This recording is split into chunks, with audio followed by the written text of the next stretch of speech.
It may be an awful year financially, but Metro is actually raising its budget $115 million. Is that fair to ask taxpayers to pay for a raise when they themselves are suffering? The Beacon Center of Tennessee suggests Metro's financial disaster has less to do with a terrible tornado or a historic pandemic and more to do with reckless spending. For instance, Metro employees deserve a good retirement plan, but that plan should look like your plan.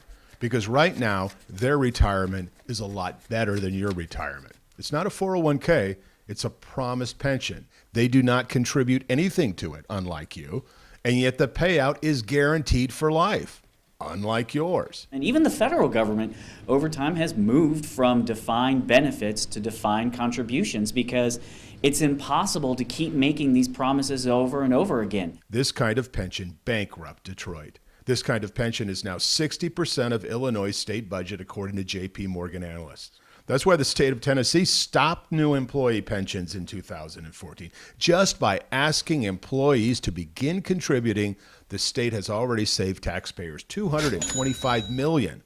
But Metro has never seriously considered this. Our pension plan is the one thing about Metro that, in fact, probably is pretty well funded.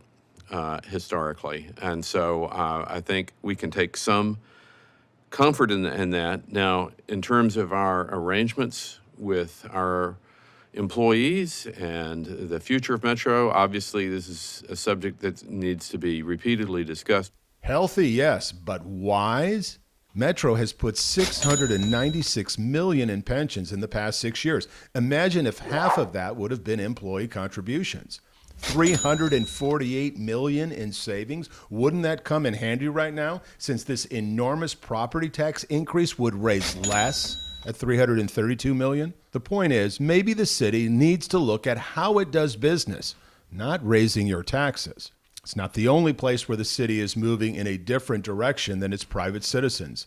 Mayor Cooper is planning no layoffs, no pay cuts, no furloughs. In the same city where its taxpayers are suffering layoffs, pay cuts, and furloughs. The Metro government of Nashville is saying, we're not going to cut our budget. We're going to make you, Mr. and Ms. Taxpayer, cut your budget by raising your taxes. And that's exactly what they're going to do. They're going to take more money out of your budget at the worst possible time in the last 50 years.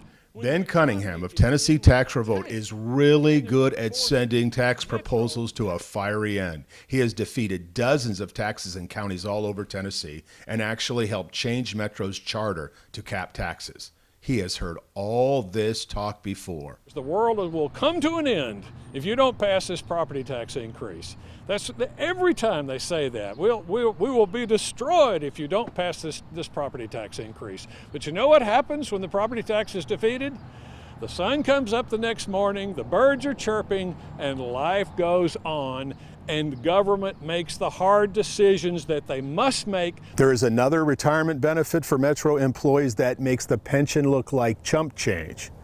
It's the health care benefit, and there's lots of zeros attached to that one. Monday on Digging Out. I'm Dennis Ferrier, Fox 17 News, your Code Red station.